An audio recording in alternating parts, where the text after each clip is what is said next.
오늘 새해 첫 시간 여러분 주 앞에 나오신 여러분들을 주님의 이름으로 축복하고 올 한 해 하나님이 주시는 새해의 큰 축복이 여러분의 가정에 넘치기를 주의 이름으로 축원합니다. 저는 세례를 받을 때, 세례를 줄 때 내는 숙제가 꼭 있습니다. 이 숙제를 안 해오면 세례를 줄 수가 없다. 여러분 아마 받으신 분은 다 알 겁니다. 그래서 다른 교회에 없는 우리 교회만에 가지고 있는 특별한 세례식이 있죠. 바로 신앙 고백하는 시간입니다. 예수 믿기 전에 내가 이랬습니다. 내가 세례를 받게 된 것은 이렇게 해서 받게 됐습니다. 그리고 나는 세례를 받을 때 이런 느낌과 감정을 받고 앞으로 난 이렇게 신앙생활을 할 것입니다.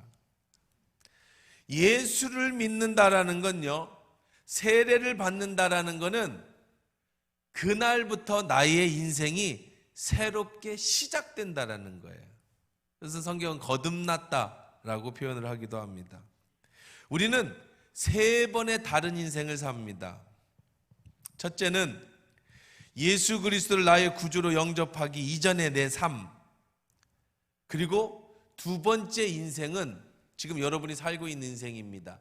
예수를 믿고 거듭나서 이 땅에서 하나님 나라의 증인되는 삶을 사는 삶. 그리고 세 번째 인생을 살게 될 겁니다. 언제 살까요? 예수님의 재림 후에 완성된 하나님의 나라에서 우리는 영생하는 그런 세 번째 인생을 살게 되겠죠. 이것이 천국의 삶입니다. 이 삶을 잘 표현한 것이 바로 출애굽기 사건입니다. 출애굽의 사건이죠. 이스라엘 백성은 새 삶을 살았습니다. 애굽에서 종 살던 삶, 광야에서 가나안을 가기 위해 준비하는 삶, 그리고 가나안에 들어가서 평생 하나님이 주시는 영생을 누리는 삶. 예수님을 믿기 이전에 우리의 삶은 애굽의 땅과 같았다고 할 수 있습니다. 하나님을 알지 못해서 수치와 굴욕에 고통스럽게 사단의 종노릇하던 그런 땅이었죠. 하나님을 모르니까 죄를 죄로 여기지 못하니까 우상 숭배하며 그렇게 살았던 땅입니다. 하나님과 관계없던 내 인생이었어요.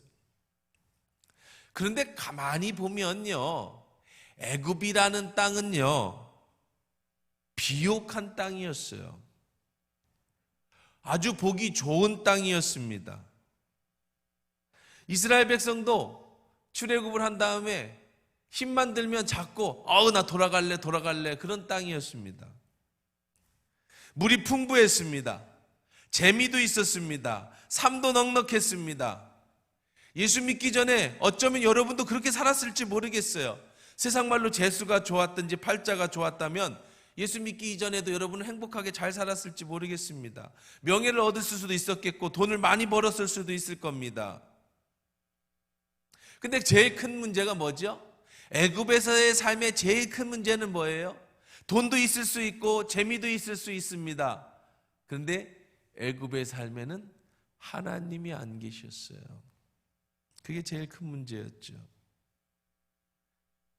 돈을 많이 벌어도 만족이 없어요. 명예를 얻어도 기쁨이 없는 것이죠.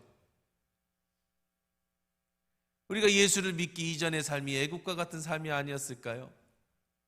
두 번째, 광야에 같은 삶이 있습니다. 지금 예수 믿고 걸어가는 이 땅의 삶을 성경은 광야와 같은 인생이라고 얘기합니다. 애굽에서 종달 살던 우리가 벗어나서 그리스도인으로 이 땅에서 살아가는 광야와 같은 이 땅의 삶이죠. 애굽이나 광야나 이 땅에 속한 것은 매 일반입니다. 애굽과 광야의 같은 삶이라 할지라도, 같은 땅을 밟고 있지라도 전혀 다른 삶이죠. 왜냐하면 애굽은 세상에는 하나님이 없는 삶이라고 한다면, 지금 우리가 사는 삶은 내 안에 성령님이 계시고 하나님이 나를 돌봐주고 계시는 그런 땅이기 때문에 그렇습니다. 애굽에서 죄와 고통 가운데 신음하던 우리를 하나님이 이 광야로 불러주셨습니다. 죄의 근성과 아픔을 연단하는 도구로 사용하셔서 하나님을 이 땅에서 우리를 성숙시키는 그런 도구로 이 광야를 우리를 불러주셨습니다. 이곳에서 예수를 닮아가는 우리의 인생을 살게 되는 거죠. 세 번째, 우리가 가야 될 그 땅은 가나안이라는 곳입니다. 가나안은 말 그대로 젖과 꿀이 흐르는 땅이라고 성경은 표현합니다.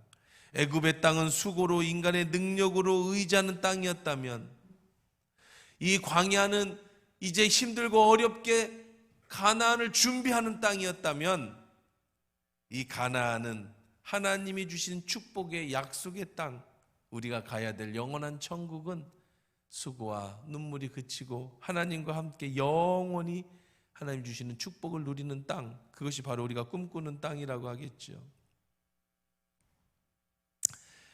애굽 땅과 광야는 이 지구상에 동일하게 존재하는 땅입니다. 눈이 보기에는 애굽 땅이 더 풍성해 보일 수 있습니다. 광야는 삭막한 땅입니다. 한번 세상을 보십시오.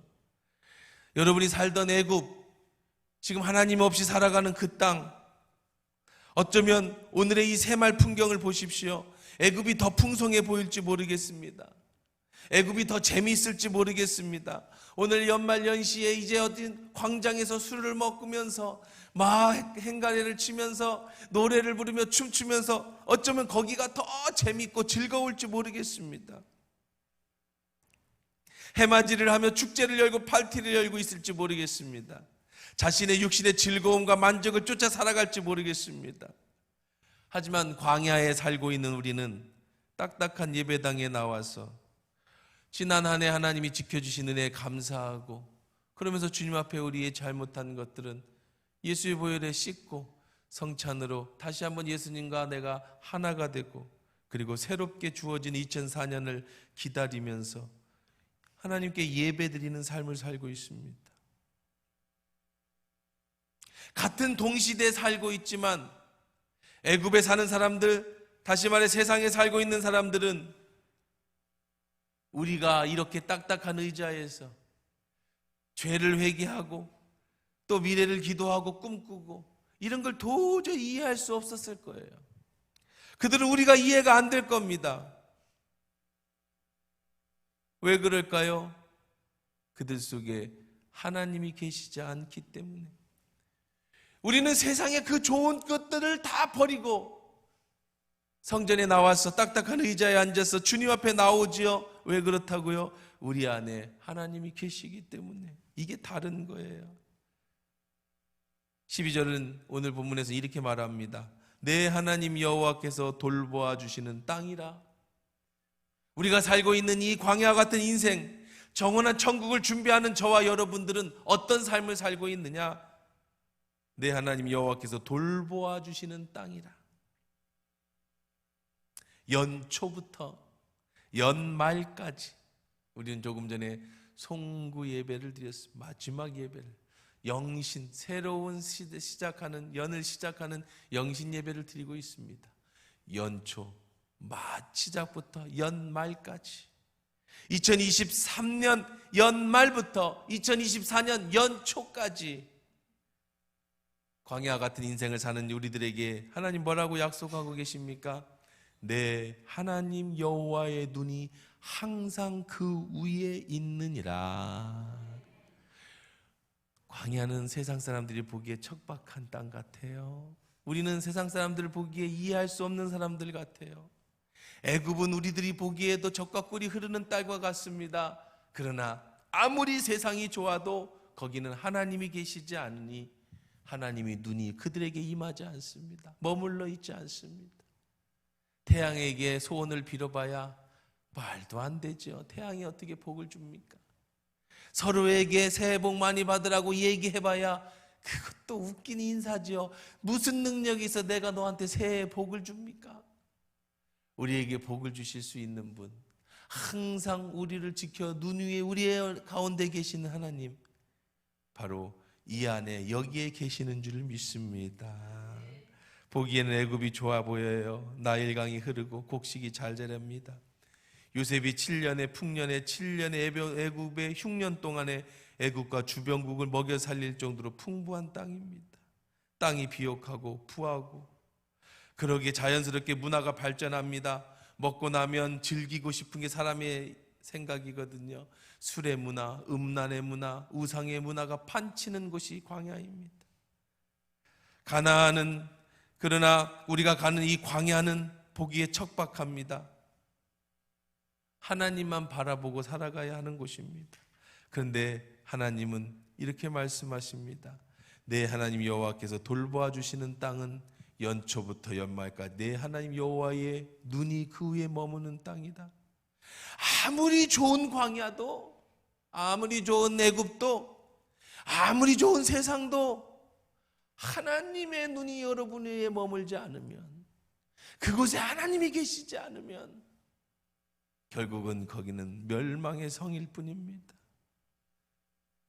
세상의 문화가 아무리 좋아도 그곳에 하나님이 계시지 않으면 그것은 결국은 망하는 땅일 뿐이지요. 하나님의 눈이 머무는 이곳, 하나님의 축복이 머무는 이곳에 주님의 은혜가 여러분 가운데 넘치길 주의 이름으로 축원합니다. 지난 연말에 연예인이 자살했습니다. 미국 배우 조합상도 탄 사람입니다. 대중문화예술상 국무총리 표창도 받은 사람입니다. 백상예술대상 최우수 연기상도 받은 사람입니다. 국민 배우급이라고 불리는 사람이 자살을 했어요. 엄청난 부도 있었겠지요. 명예도 있었습니다. 최고의 탤런트와 결혼도 했고 자녀도 낳았습니다. 남부러울 게 없습니다. 그런데 그는 공허했어요. 그 공허함을 달랠 수가 없어서 술에, 마약에, 다른 여자에, 세상의 것들을 다 추구했지만 결국은 그 공허함을 채우지 못했어요. 그래서 마지막 삶을 그렇게 비참하게, 비통하게 마무리합니다. 저는 이런 소식을 들을 때마다 하나님 내게 무슨 능력 주셨으면 좋겠습니다. 죽기 전에 사람들을 좀 알려줬으면 좋겠어요. 찾아가서 너 그러지 말아라. 하나님을 믿어라. 너에게 소망이 있으니 하나님만이 너의 소망을 삼아라. 이런 얘기를 해주고 싶어요.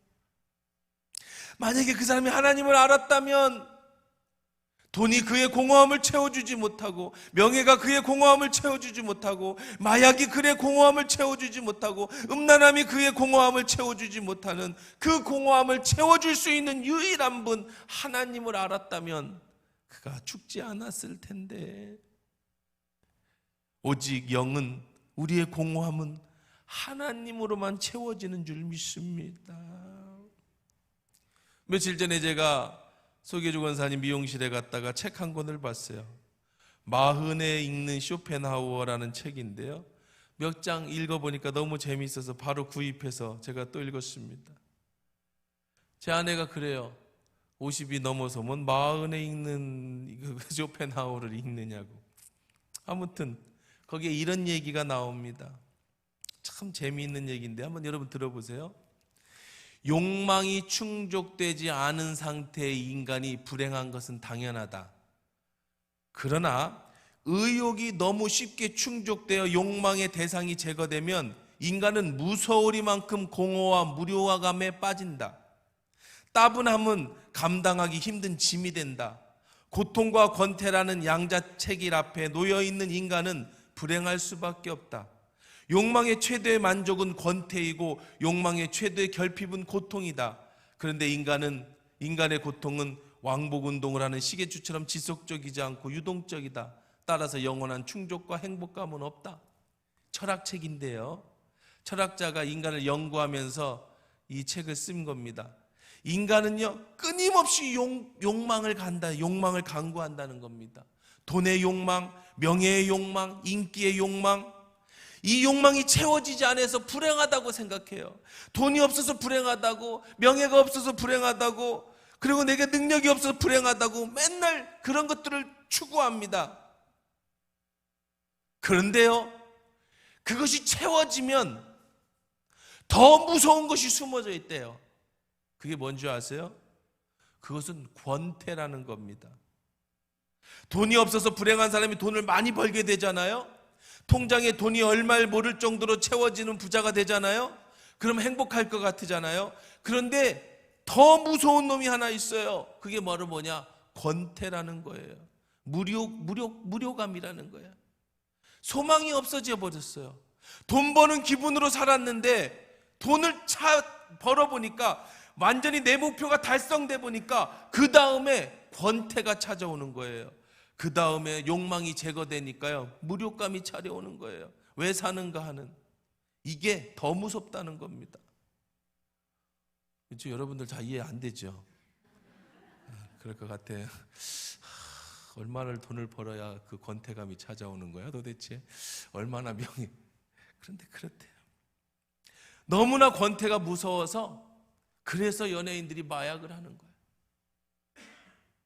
그 권태감이, 너무나 따분함이, 내가 어떤 것을 이루고 나면 그 후에 찾아오는 이 공허함이 너무 커서